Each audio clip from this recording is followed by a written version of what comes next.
U.S. now has 4.5 million Muslims.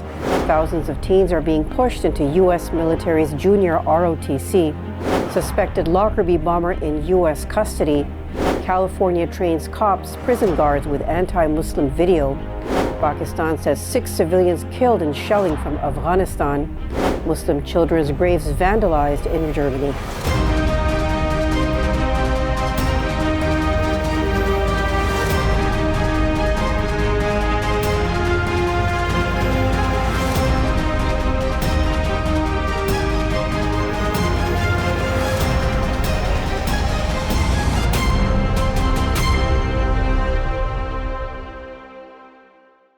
From our Chicago studios, this is the Muslim News on Muslim Network TV. Assalamu alaikum, I'm Samana Siddiqui. Our top story tonight: the number of Muslims in the United States has increased from 2.6 million to 4.5 million. That's according to the latest U.S. religion census. The survey was originally conducted by the federal government in 5 special reports from 1890 through 1936. Since 1990, however, the Association of Statisticians of American Religious Bodies has conducted the census. The Pew Research Center estimated that there were about 3.45 million Muslims living in the U.S. in 2017. American media outlets have used past estimates of 5 to 8 million for the Muslim population in the U.S. The New York Times reports that thousands of public school students are being funneled into military classes without their choosing. Students are either being required to attend or automatically enrolled. Junior Reserve Officers Training Corps, or JROTC programs, are taught by military veterans at roughly 3,500 high schools nationwide. The classes are supposed to be elective. The Pentagon has said requiring students to take them goes against its guidelines. A review of JROTC enrollment data from more than 200 public record requests showed dozens of schools have made the program mandatory. The analysis shows some schools have steered more than 75% of students in a single grade into the classes. That includes schools in Detroit, Los Angeles, Philadelphia, Oklahoma City, and Mobile, Alabama. The New York Times found that mostly non-white and low-income students attended in the majority of the schools with high enrollment numbers in the program. A suspect who may have been behind the 1988 Lockerbie bombing is in U.S. custody, Scottish authorities said Sunday. Libyan national Abu Aguila Mohammed Massoud was charged by the U.S. 2 years ago for the blast that killed 259 passengers and crew on board Pan Am Flight 103. Another 11 people were killed in Lockerbie, a town in southwestern Scotland, when wreckage destroyed their homes. The Boeing 747 jet was bound for New York from London. The Libyan ministry issued a statement after what it called the kidnapping of Massoud, a former intelligence officer, from his home in the capital, Tripoli. The Libyan Ministry of Justice said Sunday the Lockerbie bombing case has been completely closed from a political and legal point of view. That's according to an agreement reached between the U.S. and Libya in 2008. That was ratified by a presidential order signed by former U.S. President George W. Bush. Libyan citizen Abdelbast Ali Mohammed al-Megrahi was convicted of the Lockerbie bombing on January 31, 2001. That prompted Muammar Gaddafi's regime to agree to the 2008 settlement with the U.S. Libya paid more than $2 billion to the families of the victims to close the case. A Florida teacher accused of disrupting Muslim students as they prayed has been fired. The teacher accused the students of doing magic, according to a viral TikTok video. The video was posted Thursday and has been liked more than 880,000 times. It shows 3 Franklin Academy Muslim students praying, with one of them reciting a chapter from the Quran. As the students prostrate, a teacher can be heard saying, "Hold on, this is my office, and y'all doing all this magic." The teacher can be heard blowing a whistle to try to get the students' attention. She then walks over to them as they pray, nearly stepping on one of their hands. The teacher then said, "I believe in Jesus, so I'm interrupting the floor." A California police commission produced a training video depicting Muslims inside prisons as likely to radicalize, according to the group Hate Watch. Authorities pledged to remove the video after Hate Watch's reporting. The video was available to law enforcement until this month. The California Commission on Peace Officer Standards and Training sets selection and training standards for law enforcement. The commission produced a 109-minute video in 2009. Hate Watch viewed the video after receiving it from a source close to law enforcement. It says it portrays misconceptions about Islam and Black Muslim communities. Experts say such views were prevalent among law enforcement following the September 11, 2001 terrorist attacks. Hate Watch found the commission sent the video to over 700 separate mailing addresses in 2010. The Los Angeles Police Department's 71 current employees viewed or completed the training course, Hate Watch reported, and 43 retired officers viewed or completed the training, according to LAPD documents. U.S. Senator Bernie Sanders on Sunday called Senator Calls Sinema a corporate Democrat who sabotaged party priorities. Sanders' comments came after Sinema's announcement Friday that she was becoming an independent. During an appearance on CNN's State of the Union, Sanders said Sinema didn't have the guts to take on special interests while attacking her voting record. Sanders said Sinema and Senator Joe Manchin sabotaged enormously important legislation. Manchin is a right-leaning Democrat from West Virginia. Sinema's departure from the Democratic Party enraged many Democrats. Her move came 3 days after Senator Raphael Warnock won re-election in Georgia, giving Democrats a 51-49 Senate majority. Pakistan on Sunday said at least 6 civilians were killed and dozens injured due to what it called unprovoked and indiscriminate firing by Afghan forces. The shelling occurred near the Chaman border crossing in southwestern Balochistan province. Heavy weapons, including artillery and mortars, were used in the firing, according to the Pakistan military's media wing. Pakistani border troops gave a measured response to the aggression, but avoided targeting innocent civilians, the Inter-Services Public Relations said. It added that Islamabad has also approached authorities demanding strict action to prevent further attacks. Afghan border troops, according to local police, targeted the civilian population living along the porous border. Dr. Abdul Malik Achakzai, head of the Chaman District Hospital, said 6 bodies and 20 injured were brought in. Concerns about human rights violations in Bangladesh. Details after the break, so stay tuned. And we'll be right back after these messages.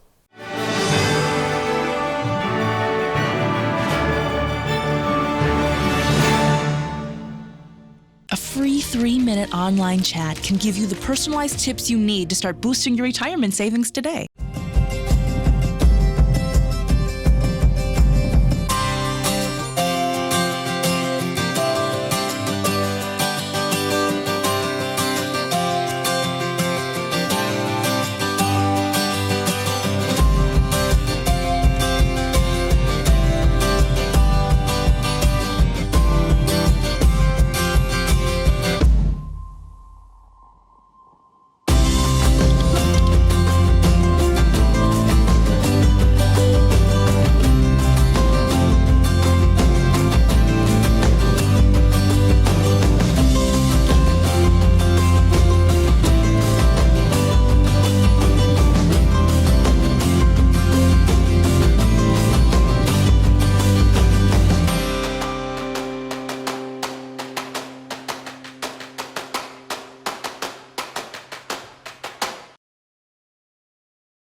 Welcome back. A dozen rights watchdog groups have expressed concerns about gross human rights violations in Bangladesh. In a statement, they said cases of enforced disappearance, extrajudicial killings, and torture continue to occur. The revelation came ahead of International Human Rights Day 2022, observed globally on Saturday. The groups include Anti-Death Penalty Asia Network, Rotc, the Asian Human Rights Commission, and the group Robert F. Kennedy Human Rights. They said the absence of effective institutions to prevent political intolerance, undemocratic practices, and human rights abuses have resulted in rampant impunity. Bangladesh has a population of about 170 million people and is party to 8 major international treaties. That includes the International Covenant on Civil and Political Rights and the United Nations Convention Against Torture. The groups urged Bangladesh's government to create an independent, specialized mechanism to work with victims' families and civil society to investigate gross human rights violations. Worshippers at a Stockport Muslim Community Centre and Mosque outside Manchester in the UK are terrified after a pig's head was thrown onto the roof in an apparent Islamophobic attack.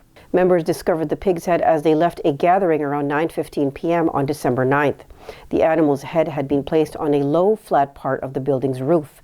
Police were notified and have logged it as a hate crime. A trustee said the incident has caused a lot of fear and distress among community members. Muhammad Tayyab Muhyiddin said Islam prohibits the consumption of pig's meat or its handling. He said a lot of elderly people and children use the center. He added, obviously they are a bit terrified that someone is targeting us. 25 Muslim children's graves were vandalized at the Stocken City Cemetery in Hanover, Germany on November 22nd. Middle East Eye reports that German Muslims have decried the act as rooted hatred against their communities. Anti-Muslim crimes continue to increase in the country. Rotc Bilgen, chairman of the Lower Saxony Shura, condemned the cemetery attack and demanded a police investigation. Hanover police said there is no concrete evidence of an Islamophobic connection. However, they said they would open an investigation. They cited the likelihood of animal or natural causes as well as personal fault. Khalad Suwaid, president of a German Muslim organization, said the attack was just another form of bigotry against Muslims. Israeli police violently cracked down on Palestinians in Jerusalem celebrating Morocco's historic World Cup quarterfinal victory against Portugal on Saturday. Footage posted online showed Israeli officers armed with batons beating and dragging Palestinians at Jerusalem's Damascus Gate. Israeli forces on horseback were also seen aggressively dispersing the crowd, including children. Hundreds of Palestinians had gathered there to mark Morocco's 1-0 win. The Damascus Gate is a traditional gathering spot for Palestinians in occupied East Jerusalem. Israeli authorities have been restricting their ability to gather there in recent months. Palestinians held up Moroccan flags and chanted, "Raise your hand and dance with us," while dancing. One Moroccan flag was raised at the top of the historic gate. Leaders of the Economic Community of West African States, or ECOWAS, have agreed to create a regional force to intervene against violent insurgency, an official said. The leaders met in Nigeria's capital, Abuja, on Sunday. They said the regional force would also intervene in the event of a coup. Some member countries have experienced several coups in the last 2 years. Omar Aliou Touré, head of the ECOWAS Commission, said the regional force could be deployed for security, terrorism, or restoring constitutional order in member states. Group leaders discussed political, security, economic, and financial issues, as well as transitions in Mali, Guinea, and Burkina Faso. Military officials from the region will meet in January to discuss establishing the force. Coming up next after the break is our in-depth analysis segment, so stay tuned and we'll be right back after these messages.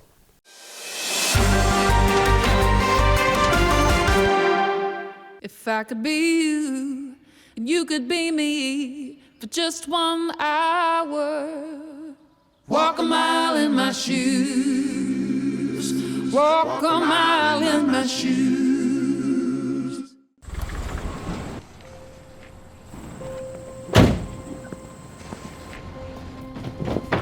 Dad, they took over my bedroom. Come on, come on. Okay, Dad. 1, 2, 3.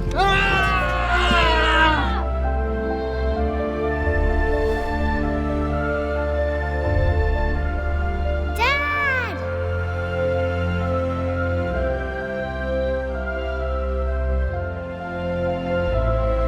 You saved me. Dad? Are you okay? I'm fine, dear.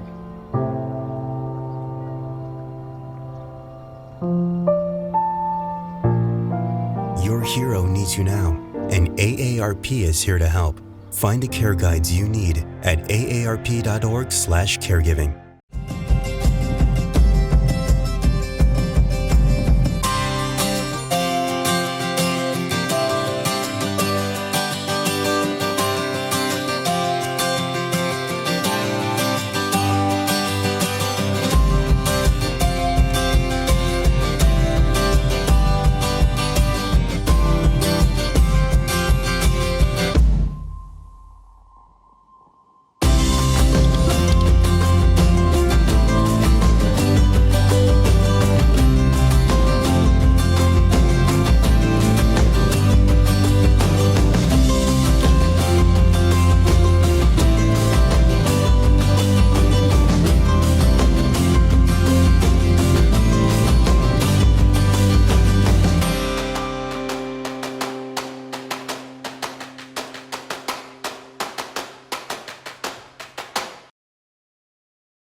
stop this genocide, we need your help.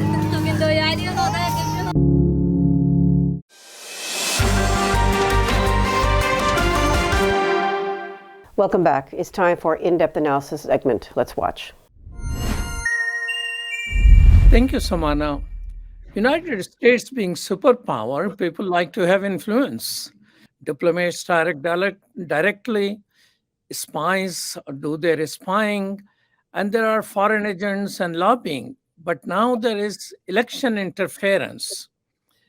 We know more about Russia, but not about a tiny state called United Arab Emirates. They're interfering in our election. How they're doing it and what are their goals? So with us is Eli Clifton. Welcome to Muslim Network TV, Eli. Thank you for having me.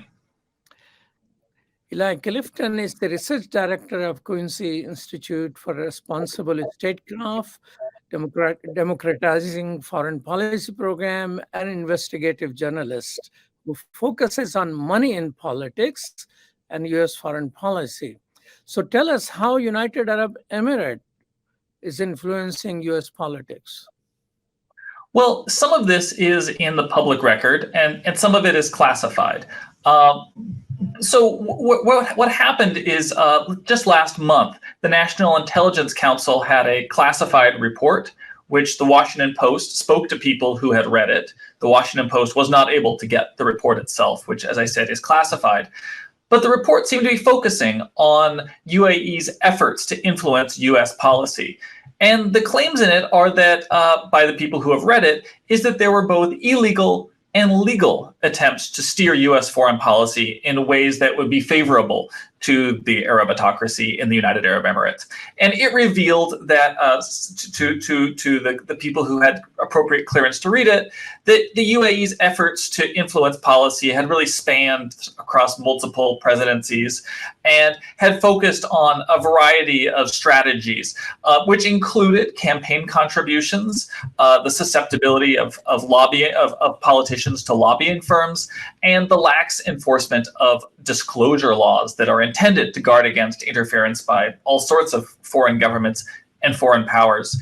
But what we do have in the public record, and my colleague at the Quincy Institute, Ben Freeman, just published a report on this, is that this is one of the largest legal, at least in these efforts, efforts to influence US foreign policy by a foreign government. And in just data from 2020 and 2021, looking at people who had registered under the Foreign Agent Registration Act, my colleague found that 25 businesses or organizations were registered to work for Emirati clients to influence US policy and public opinion. And these organizations made 10,765 contacts with policymakers, with journalists, with thought leaders on behalf of their Emirati clients. And the UAE spent over $64 million on these firms alone. Finally, and when we can continue the discussion, I'm happy to get into any of this more deeply if you'd like, but a number of these registered foreign agents, again, that's American residents and US citizens working on behalf of the UAE, made over $1.65 million in political contributions to members of Congress. More than $500,000 of that went to members of Congress. Again, that's not money that necessarily was directed by or came from the United Arab Emirates, but it's money that was given by people who are registered agents of the UAE in the United States. So all of that you're saying is legal? Yes, all of that is legal. Now, for what might be illegal, who else in the world is using this legal mechanism to influence U.S. policies? Sorry, could you repeat that? Who else is using this legal mechanism to influence U.S. policy? I mean, well, in terms of hiring these registered foreign agents inside the United States, certainly a number of Gulf countries are some of the biggest spenders. Saudi Arabia, Qatar, all stack up and sort of in the top 10. I believe some of the other big spenders would include countries like Japan and South Korea.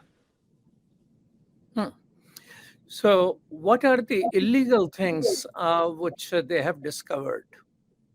Well, that's the thing that we don't really know, since that was all classified. I believe that in terms of the things that may fall on the gray area or on the line of legality, and that is raised in, that we do know is in this classified report, is that there are mention perhaps of the lax enforcement of disclosures, particularly perhaps when it comes to think tanks. And I think those disclosures that are being referenced are the Foreign Agent Registration Act. And to go back to sort of where I started, there's a lot of people who do the right thing, who are working for foreign countries, in this case, the United Arab Emirates, and they do their filings under the Foreign Agent Registration Act, where they disclose the contract and they disclose the contacts and activities they are undertaking for their foreign client. Now, the truth is that the enforcement of this is very low. And a number of institutions in Washington have sort of historically skated by believing, or I guess by sort of de facto proving, that they don't need to register because of the lack of Justice Department enforcement of the Foreign Agent Registration Act. And I believe, and it would seem as if the intelligence community is also coming to the conclusion that perhaps the sort of the think tank space is a popular one. The United Arab Emirates is a very big funder of think tanks in Washington. None of these think tanks, to the best of my knowledge, have filed under the Foreign Agent Registration Act to suggest that the money that they are getting from the United Arab Emirates is in any way guiding the work that they do, or that they have entered into a principal-agent relationship with, in some cases, one of their biggest funders. And since these are all legal means, which we are talking about, probably the U.S. has no concern in responding to these efforts. Well, what's so interesting is to see that this actually has risen to the level of the National Intelligence Council, which is sort of the intelligence community's hub, drawing on information from 18 U.S. intelligence agencies. And this is supposed to be a bridge between the intelligence community and policymakers, a lot of them on Capitol Hill. So the fact that it has risen to this level of concern is very interesting. In some ways, it suggests, and what's at least implied from the reporting, is that yes, there are activities that might be illegal, and sort of the flouting of the Foreign Agent Registration Act, particularly again by sort of think tanks and perhaps some consultants, that might be illegal.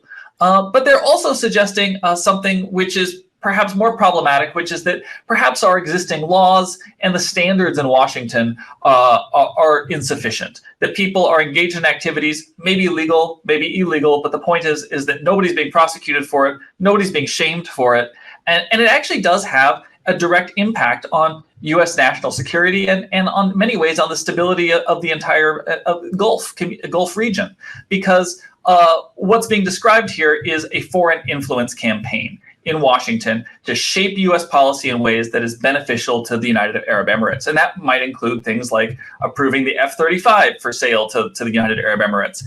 We know that agents of the United Arab Emirates, through FARA registrations, have been pushing for security guarantees for the United Arab Emirates.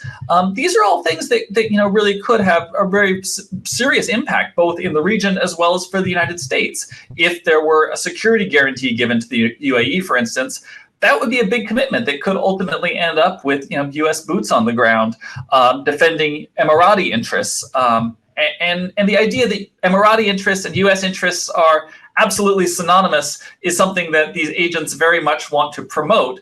But like any two countries, our interests are not inherently aligned with one another in every single case.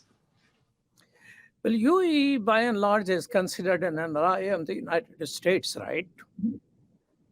It is a de facto ally, but not a formal one.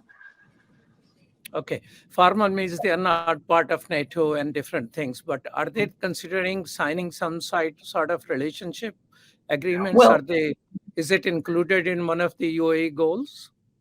It absolutely is a UAE goal. This has emerged several times from activities taken by registered agents who are disclosing their activities.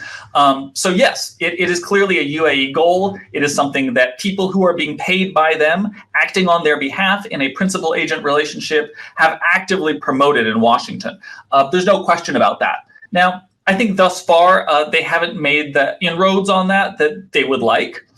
In many ways, I think sort of the scuttling of the Iran nuclear deal or efforts to bring bring new life back into it, has weakened the ability of the UAE to ask for these things. But it was pretty clear that when there was a possible U.S. reentry into the JCPOA, as it's known, that there was a really active lobbying push going on by the Emiratis to try to suggest that perhaps in parallel to the Iran nuclear deal, or for them, not acting as spoilers, that they would get some sort of a security guarantee, a kind of which is actually not that common for the United States to give to other countries. You're right; they're not in NATO.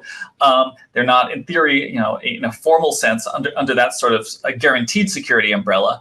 And that they were hoping to get it. Now, I think they're further away from that than they were maybe a year or two ago. But obviously, it's something that they would very much like. Eli, the Russian interference was directly trying to influence the electoral process and the democratic processes in our country.